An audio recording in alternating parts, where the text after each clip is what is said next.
आप सभी ना बड़े वेट कर रहे थे कि सर आरआरबी जेई के बारे में इंफॉर्मेशन दे दो, एक कंप्लीट वीडियो दे दो जिससे कि हमें थोड़ा आइडिया लग जाए कि what is RRB. RRB JE है क्या एक्चुअली में, एग्जाम पैटर्न क्या है, एलिजिबिलिटी क्राइटेरिया क्या है, सैलरी कितनी मिल रही है, पैसा कितना मिल रहा है, वो भी डिस्कस कर लेंगे। तो अगर आप भी ये वीडियो देखना चाह रहे थे और सर्च कर रहे थे तो ये वीडियो आप ही के लिए है। वेलकम टू द इंजीनियर्स अड्डा 24/7। मेरा नाम है अभिषेक कौशिक। ये वीडियो उन लोगों के लिए होंगी जो फ्रेशर है, बिगिनर है, उनको नहीं पता आरआरबी क्या है, आरआरबी जेई क्या होता है, कैसे फॉर्म निकलता है, कब निकलता है, कुछ नहीं पता। तो ये वीडियो आप देख लोगे, सारी की सारी इंफॉर्मेशन इसी वीडियो में आपको मिल जाएगी। ठीक है, स्टार्ट कर देंगे।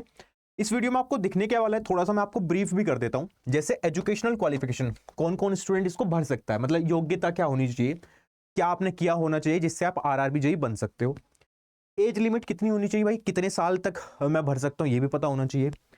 एग्जाम पैटर्न क्या है, बहुत इंपॉर्टेंट। मतलब आरआरबी जेई बनना तो है, बट किस एग्जाम को क्लियर, क्या क्या एग्जाम पैटर्न उसमें होने वाला है, क्या क्या हमें सब्जेक्ट पढ़ने पड़ेंगे, उसके बारे में भी पता होना चाहिए। सैलरी कितनी है, जॉब प्रोफाइल क्या है, ये सब ऑलरेडी आपको पता होना चाहिए। किसी भी गवर्नमेंट एग्जामिनेशन को क्रैक करने से पहले आई थिंक, मान लो आपको आरआरबी जेई बनना है, एसएससी जेई बनना है, या बाकी जो भी आपका मनपसंद एरिया है ना, उसको बनने के लिए आपको थोड़ा बहुत पहले से ही पता होना चाहिए इसके बारे में कि ये चीजें होती है। इस वीडियो में हम आरआरबी की बात करेंगे कि आरआरबी जेई होता क्या, तो उसके बारे में चर्चा रहेगी पूरी, है ना। पहले तो आपको पता होनी चाहिए क्वालिफिकेशन, भाई मैं क्या करूं जिससे कि मैं आरआरबी जेई बन जाऊं जब भी वैकेंसी आती है। अगर हम बात करें 2019 में इसकी वैकेंसीज आई थी और लगभग 11-12 हजार के आसपास आती है वैकेंसीज, है ना।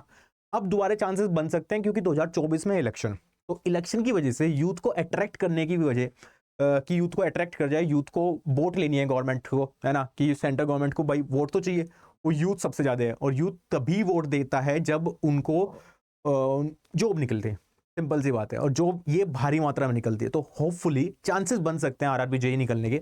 कंफर्मेशन अभी कुछ नहीं है, मैं टू बी फ्रैंक सच बताऊं तो अगर कुछ भी कंफर्मेशन नहीं है, बट हम क्या तैयारी करना छोड़ दें या तैयारी ना करें वो गलत बात है ना। तो इस वीडियो में थोड़ा सा बेसिक आपको पूरा पूरा आइडिया मिल जाएगा क्या है ये वीडियो। सबसे पहले तो आरआरबी जेई की बात करें, ये one of the premium job है। जो भी लोग रेलवे में काम करना चाहते हैं जूनियर इंजीनियर्स के पद पे, तो ये उनका मनपसंद पोस्ट होती है कि आरआरबी जेई में भर्ती होना। क्यों? क्योंकि इसके पर्क्स अलाउंसेस रेलवे में इतने ज्यादा हैं, है ना। सैलरी एक तो अगर मिनिमम पे स्केल भी है उसके बाद भी सैलरी इतनी ज्यादा मिल जाती है, साथ में पर्क्स अलाउंसेस इतने ज्यादा मिल जाते हैं, मेडिकल फैसिलिटी, ये वो, ट्रैवलिंग अलाउंस पास मिल जाता है टीयर 2 तक का, है ना। तो बहुत सारी फैसिलिटीज हैं, उसके बारे में भी चर्चा होगी। बट पहले जो चीजें मैंने अभी बताई है उनके बारे में आपको पता होना चाहिए, क्योंकि जो भी स्टूडेंट बिगिनर है वो ये पता कर ले कि भाई मैं कब इसको फॉर्म को फिल करूंगा, कब मैं क्या क्या एजुकेशन क्वालिफिकेशन करूं मैं, जिससे ये एग्जाम एटलीस्ट मैं फिल कर पाऊं और जब भी एग्जाम आता है तो।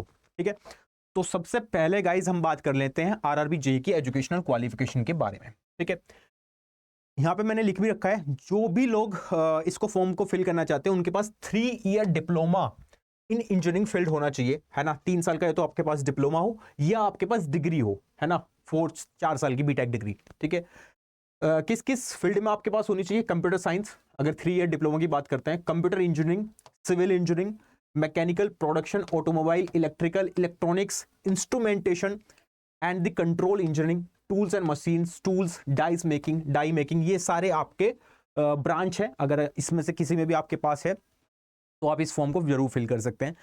और या फिर आपके पास BSc in civil engineering from the recognised university भी हो सकती है, तो तब भी आप इसको फॉर्म को फिल कर सकते हो। या फिर ये तो डिप्लोमा और बीएससी की बात हुई, या फिर आपके पास हो डिग्री, 4 साल का कोर्स, है ना, तब भी आप लोग फिल कर सकते हो। Candidate must also the 60% weightage आपको पास, मतलब मार्क्स का होना चाहिए in the relevant degree issued by the their college और इंस्टीट्यूट। 60% आपके पास होनी चाहिए मिनिमम ग्रेजुएशन डिग्री में। ठीक है, ये तो इंपॉर्टेंट है, ये आपको पता होना चाहिए, यानी कि या तो मैं डिग्री करूं या मैं डिप्लोमा करूं, तब जाके मैं इस फॉर्म को फिल कर सकता हूं। एज लिमिट कितने होनी चाहिए भाई, कितने साल से? 18 साल से लेके 33 साल तक इनकी एज है ना। ये रिलैक्सेशन भी है अकॉर्डिंग टू द कैटेगरीज, है ना, वो आप देख सकते हो, बट मैं एक जनरल आइडिया की बात कर रहा हूं। तो 18 से 33 साल मिनिमम और मैक्सिमम एज आपको दिखाई दे रही है यहाँ पे। ठीक है, आगे बढ़ते हैं और बात करते हैं इसके एग्जाम पैटर्न की, जो कि बहुत इंपॉर्टेंट है। ये इतना इंपॉर्टेंट है एग्जाम पैटर्न क्योंकि जब आप देते हो एग्जाम को तो आपको एटलीस्ट पता होना चाहिए वॉर में जाने से पहले, युद्ध में, कि आपको किस किस कहां से वॉर करना है ना। युद्ध में जब हम जाते हैं तो पूरी स्किल्स के साथ जाते हैं। ये ना हो जाए कि भाई हमें पता ही ना हो एग्जाम पैटर्न क्या है ना, हमें यही नहीं पता हो पढ़ना क्या है और हम सीधा एग्जाम में कूद जाते हैं, तो वो फिर गलत होगा, वो सुसाइडियल केस ही माना जाएगा। तो अगर हम एग्जाम देना चाहते हैं इन फ्यूचर तो आपको एटलीस्ट थोड़ा बहुत क्या पूरा पूरा आइडिया होना चाहिए इसके बारे में कि क्या क्या पूछा जाएगा, कहाँ कहाँ से पूछा जाएगा, मेरे को कहाँ कहाँ से पढ़ना है, क्या छोड़ना है, कैसे करना है कवर, है ना। तो इसकी बात कर लेते हैं। एग्जाम पैटर्न अगर हम बात करें, ये पूरा का पूरा 3 स्टेजेस में कवर है आरआरबी जेईई का। पहला है CBT 1, यानी कि कंप्यूटर बेस्ड टेस्ट होगा आपका, है ना। आपको कंप्यूटर पे बिठा दिया जाएगा, आपका सेंटर अलॉट होगा, उस पर बिठाने के बाद आपका CBT मोड कंप्यूटर पे ही एग्जाम आएगा, उसको आपको क्लियर करना होगा। फिर CBT 2 में जाओगे आप, जो लोग CBT 1 में क्वालिफाई होंगे वो CBT 2 देंगे। उसके बाद आपका मेडिकल एग्जामिनेशन होगा, उसके बाद आपको डॉक्यूमेंट वेरिफिकेशन के लिए बुलाया जाएगा, है ना। लगभग 3 चरण मान सकते हैं हम इसमें, है ना। First stage computer CBT 1, second stage CBT 2 और डॉक्यूमेंट वेरिफिकेशन या फिर medical examination as per applicable, है ना, is made strictly as per the merit on the basis of CBTs। ठीक है। First stage CBT common for the all notified post, सारी की सारी पोस्ट जो भी निकलेंगी इसमें वो CBT 1 सबके लिए एक तरह से कॉमन होता है। CBT 2 वेरी करेगा, है ना, कुछ पोस्ट के लिए। अगर हम बात करें ड्यूरेशन जो है, कितने टाइम आपको मिलेगा टीयर 1 या CBT 1 में बैठने का, तो आपको 90 मिनट मिल रही है नॉर्मल कैंडिडेट को। अगर हम PWBD की बात करें, जो भी फिजिकल हैंडीकैप होते हैं उनको 120 मिनट मिल जाती है, लगभग 2 घंटे यहाँ पे, है ना। क्वेश्चन आपको दिखाई देंगे 100 क्वेश्चन है, आइडियली टाइम 90 मिनट है, तो 100 क्वेश्चन आपको 90 मिनट में कवर करने हैं। अगर आप देखो तो यहाँ पे ज्यादा ऐसा नहीं कि बहुत कम टाइम है, नहीं, इनफ टाइम है, लेकिन पूछा क्या जाएगा उस पर बात करते हैं, वो बहुत जरूरी है। अगर आप देखो सब्जेक्ट्स आपके CBT 1 की अगर हम बात करें गाइस, CBT 1 पूरा का पूरा नॉन टेक्निकल बेस्ड है, मतलब अगर आपका नॉन टेक अच्छा नहीं है तो ये फॉर्म आपके लिए है ही नहीं, है ना। क्यों? क्योंकि CBT 1 इनके अकॉर्डिंग पूरा का पूरा नॉन टेक है, चाहे आप टेक्निकल जानते हो नहीं जानते हो उससे मतलब नहीं है, आपको नॉन टेक शुरुआत में आना चाहिए CBT 1 में। मैथमेटिक्स की बात करें, मैथ्स आएगा अच्छा खासा, और मैथ्स ऐसा नहीं है सिर्फ अर्थमेटिक आएगा, नहीं, अगर आप पेपर उठा के देखोगे 2019 का, अर्थमेटिक एडवांस भर भर के आया हुआ है, और DI भी यहां से पूछा जाता है। डेटा सफिशिएंसी वाले क्वेश्चंस, अच्छे क्वेश्चन बनते हैं यहां से मैथ्स में। 30 स्टेज 1 में नंबर ऑफ क्वेश्चन 30 आएंगे, और मैक्सिमम मार्क्स भी आपके 30 है, मतलब एक क्वेश्चन 1 नंबर का, सिंपल सी बात ये है। 100 क्वेश्चन, नंबर ऑफ क्वेश्चन 90 है, और आपको जो मार्क्स दिखाई देंगे वो आपको 100 दिखाई देंगे, है ना। मतलब 100 क्वेश्चन 100 नंबर के, लेकिन टाइम आपको 90 मिनट दिया हुआ है ना, 10 मिनट कम है। जनरल इंटेलिजेंस और रीजनिंग की बात करें तो 25 क्वेश्चंस, 25 ही नंबर। जनरल अवेयरनेस आपका पूछा जाता है, यहाँ पे कम है जनरल अवेयरनेस का वेटेज, क्योंकि 15 ही नंबर का है, 15 ही मार्क्स आपको मिलेंगे। जनरल साइंस का वेटेज अच्छा खासा है, 30 नंबर, और यहाँ पे 30 ही नंबर आपको मिलेंगे 30 क्वेश्चंस के लिए। जनरल साइंस में आपका क्या क्या चीज इंक्लूड रहेगी, आपकी फिजिक्स, केमिस्ट्री और बायो। ठीक है, ये 3 चीजें इसमें इंक्लूड रहेंगी आपकी। और सबसे अच्छी बात यह है कि आपको यहाँ जो चीजें दिख रही हैं, जैसे यहाँ पे आप वेटेज देखोगे, मैथ्स का और रीजनिंग का लगभग 55% नंबर, तो 100 में से 55% वेटेज तो सिर्फ रीजनिंग और मैथ्स का है, मतलब आप इसको इग्नोर करके नहीं जा सकते, इसके बिना सिलेक्शन होगा ही नहीं, आपको ये पता चल गया। तो मतलब मेरे को ये पता चल गया भाई, मैथ्स और रीजनिंग तो मतलब कंपलसरी है इसको अटेम्प्ट करना, इसके बिना सिलेक्शन नहीं है, मतलब ये अच्छा करना पड़ेगा, कुल मिला के बात इतनी सी है। ठीक है, तो यहाँ 55 हो गया, टोटल आपको 90 मिनट मिलेंगे और 100 क्वेश्चंस आपको अटेम्प्ट करने होंगे। ठीक है, इसके बाद आता है CBT 2 कंप्यूटर बेस्ड टेस्ट। अच्छा, इसमें आप पूछोगे सर नेगेटिव मार्किंग है? बिल्कुल है जी, नेगेटिव मार्किंग भी है, 1/3 की नेगेटिव मार्किंग आपको यहाँ पे दिखाई देगी। ठीक है, ये है CBT 1 का एग्जाम पैटर्न। अब चलते हैं CBT 2 पे। जो शॉर्ट लिस्टिंग कैंडिडेट है CBT 2 के लिए, सेकंड स्टेज के लिए, वो बेस्ड होगा नॉर्मलाइज्ड मार्क्स जितने आपके CBT 1 में आते हैं, है ना, वो उसके बेसिस पे आपको CBT 2 में जाने का मौका मिलेगा। अगर हम बात करें CBT 2 के लिए, जनरल नॉर्मली अगर हम बात करें 15 गुना बच्चे सेलेक्ट होते हैं, 15 times according to the category. मान लो जनरल में 100 सीट है तो 15 गुना बच्चे आपसे लिए जाएंगे, मतलब CBT 2 में 1500 बच्चे। ठीक है, ऐसे ही आपका community wise total vacancy post. ठीक है, अगर हम बात करें CBT 2 के ड्यूरेशन की, तो 2 घंटे आपको मिलेंगे, पूरे के पूरे 120 मिनट, 160 मिनट मिल रही है वही फिजिकल हैंडीकैप बच्चों के लिए। क्वेश्चन कितने? 150, 150 क्वेश्चन पूछे जा रहे हैं, और टाइम आपको दिया जाएगा 120, जो कि इनफ है, मतलब ठीक ठाक है, इतना कम नहीं है ना। क्यों? क्योंकि यहाँ पे आपको बहुत सारी चीजें 1 बाय लाइनर दिखेंगे, जैसे जनरल अवेयरनेस है या फिर साइंस वाला पोर्शन है, आप पढ़ोगे आपको आंसर दिख जाएगा, तो टाइम की इतनी प्रॉब्लम पड़ने वाली नहीं है। बात करते हैं क्या क्या चीजें पूछी जाएंगी। जनरल अवेयरनेस यहाँ दोबारा से आ रही है, देखो फर्स्ट उसमें भी टीयर में भी दिखी आपको, 15 क्वेश्चन दिखाई देंगे, 15 ही नंबर के। फिजिक्स एंड केमिस्ट्री साइंस का पोर्शन आपको फर्स्ट ईयर में भी दिखा, यहाँ दोबारा से दिख रहा है ना। तो मतलब साइंस वाला नॉन टेक वाला अभी दोबारा से आ गया, तो नॉन टेक को तो इग्नोर करना ही करना नहीं है। अगर आप आरआरबी जेई क्वालिफाई करना चाहते हो तो भाई नॉन टेक को तो प्राइम इंपॉर्टेंस देनी है आपको, मतलब ये तो गेम चेंजर है ना।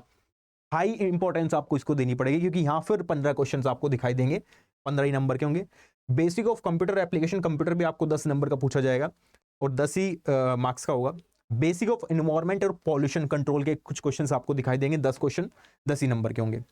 साथ में क्योंकि आप जेई बनना चाहते हो तो टेक्निकल वाला भी पोर्शन इसमें इंक्लूड रहेगा, उसके 100 नंबर होंगे। 50 नंबर इनके होंगे नॉन टेक वाले, एक तरह से 100 नंबर यहाँ होंगे, तो पूरा हो गया 150 नंबर। ठीक है, 150 क्वेश्चन 150 नंबर, टाइम आपको दिया जाएगा 120 मिनट। ठीक है, अगर हम बात करें नेगेटिव मार्किंग की, जैसे मैंने आपको बता ही दिया, वैसे तो 1/3 है, मतलब कि 3 क्वेश्चन आप गलत करोगे तो एक सही मार्क्स आपका कट कर लिया जाएगा, जो कि हाई कट ऑफ है। जैसे यूपीएससी सीएससी के पेपर्स में होती है, तो यूपीएससी के जितने पेपर सेट होते हैं उसमें 1/3 नेगेटिव मार्किंग रहती है बेसिकली। ठीक है, एसएससी के लगभग 1/4 रहती है ना। अगर हम एसएससी जेई की बात करते हैं 1/4 नेगेटिव मार्किंग है। तो यहाँ पे आप देख रहे हो, यहाँ भी नॉन टेक का जो वेटेज है वो 50 नंबर आपको यहाँ पे दिख गया। 100 क्वेश्चन टेक्निकल के होंगे, बट सीबीटी 1 पूरा का पूरा नॉन टेक था, है ना। तो अगर आप सीबीटी 1 ही क्वालिफाई नहीं करे, जो कट ऑफ जाएगी, तो सीबीटी 2 पढ़ाई करने का या टेक्निकल पढ़ने का कोई मतलब नहीं रह जाएगा फिर। ठीक है, तो अगर आप आरआरबी जेई को फोकस कर रहे हैं आने वाले टाइम में, तो नॉन टेक को स्ट्रॉन्ग करना पड़ेगा। पहला पॉइंट अपने दिमाग में क्लियर कर लो ये। ठीक है, क्लियर है यहाँ तक? चलिए, सीबीटी 1 मैंने बता दिया आपको क्या होता है, सीबीटी 2 के बारे में डिस्कशन हो गया। अब चलते हैं आगे, जो बहुत मोस्ट इंपॉर्टेंट सबका क्वेश्चन रहता है कि सर वो तो है, वो तो ठीक बात है, आप ये बता रहे हो, है ना, पर पैसा कितना लोगे भैया, वो डिस्कस कर लें। तो पैसे पे आ जाती है बात। ठीक है, अब पैसा कितना मिलने वाला है ये बड़ा डाउट रहता है ना। और इसके बारे में ये मतलब मोटिवेशन फैक्टर रहेगा, आपको भी पता है, हमेशा मोटिवेशन फैक्टर ये रहेगा, और रहना भी चाहिए, क्यों नहीं रहेगा, है ना। कमा किसके रहे हैं हम? पैसों के लिए ना। तो पैसे मिलेंगे तभी हम जॉब करेंगे, सिंपल सी बात है, उसी के लिए हम तैयारी कर रहे हैं, है ना। कि हम जॉब सिक्योरिटी मिल जाए हमको, है ना, हमें सैलरी मिले एक तारीख को क्रेडिट हो, जिससे कि हम अपनी फैमिली और अपने को फीड कर पाएं, जो कि सही बात है, पॉइंट वाइज क्लियर है ना। अब सबसे पहले मैं बात बता दूं, ये जो है अगर हम बात करें ग्रुप सी की जॉब है ना, जूनियर इंजीनियर ग्रुप सी की जॉब है आरआरबी में। एसएससी जेई में ग्रुप बी की जॉब हो जाती है वो। अगर इसमें पे स्केल की बात करूं, क्योंकि इसमें अगर हम बात करें junior engineer information technology IT में, है ना, डिपो मटेरियल सुपरिटेंडेंट डीएमएस जिसको बोलते हैं, केमिकल और मेटलर्जिकल असिस्टेंट सीएम में, ये लेवल 6 की जॉब है। और जो बात करें इनिशियल पे कितना है उसका, 35,400, मतलब ये बेसिक सैलरी होगी आपकी 35,400। ये नहीं ग्रोस सैलरी नहीं है ये, मतलब क्या होगा, इस पर 35,400 पे आपका अलाउंसेस लगने स्टार्ट होंगे। जैसे इसमें लिख भी रखा है, जितने भी अलाउंसेस होंगे, मान लो एचआरए हुआ, है ना, टीए हुआ, ट्रैवलिंग अलाउंसेस, जितने भी अलाउंसेस होंगे वो ऐड हो जाएंगे आपकी बेसिक सैलरी में 35,400 में, और इसकी सैलरी बढ़ जाएगी फिर लगभग, मतलब 50,000 को क्रॉस कर जाएगी, क्योंकि रेलवे में बहुत सारे पर्क्स एंड अलाउंसेस होते हैं जो आपको नौकरी लगने के बाद पता चलेंगे। ठीक है, तो ये मोटिवेशन फैक्टर बहुत बड़ा रहता है, क्योंकि अगर इन टर्म्स ऑफ मनी की बात करें तो आपको सोचने की जरूरत नहीं है ना। सैलरी अच्छी खासी बनती है रेलवे में हमेशा। और सबसे बढ़िया बात है कि बोनस जो मिलता है, जैसे दिवाली का बोनस जो मिलता है, वो बहुत ज़्यादा मिलता है ना। नॉर्मल अगर कोई एएलपी है, असिस्टेंट लोको पायलट, उसको 10-10 हज़ार तक दिवाली बोनस मिल जाता है ना। तो आप तो जेई बनने जा रहे हो, तो जेई वाले को तो और ज़्यादा मिलता है, तो दिवाली बोनस भी इसमें रहता है, बाकी चीज़ें भी रहती है ना। बेसिक छोटी से छोटी चीज़ें रेलवे आपका ध्यान रखती है ना, चाहे वो हाउस रेंट अलाउंसेस से लेके हो, चाहे बेसिक कोई भी चीज़ हो, वो रेलवे आपको प्रॉपर गाइड करती है, प्रॉपर ध्यान रखती है आपका, है ना। चाहे आने वाले फ्यूचर की बात करें आपके बच्चों के लिए, वो भी मेडिकल फैसिलिटीज़ और वो सब कवर होता है। तो this is the best job I think. अगर आप इसमें करियर बनाना चाहते हैं तो आपको सबसे पहले तो नॉन टेक को कवर करना पड़ेगा, क्योंकि नॉन टेक के बिना इसमें सिलेक्शन होने वाला नहीं है आपका। ये कंफर्मेशन गारंटी रख लो, अपने दिमाग में क्लियर कर लो इस बात को। ठीक है, और मेरा इस वीडियो को बनाने का मकसद भी मैं बता देता हूँ, क्यों बनाई मैंने वीडियो, क्योंकि बहुत सारे स्टूडेंट ना सर्च करते रहते हैं, उनको गलत इन्फॉर्मेशन मिलती है, तो मैंने सोचा एक बेसिक एक वीडियो बना दी जाए, जिससे कि आपको ऑलरेडी सारी चीज़ें पता हो जाए। ठीक है, आई होप ये वीडियो आपको अच्छी लगी होगी, और अगर अच्छी लगी है, पसंद है आपको, तो लाइक कर देना, वीडियो को शेयर कर देना अपने दोस्तों के साथ, और चैनल को सब्सक्राइब कर लेना तुरंत। ठीक है, bye bye, take care, have a nice day.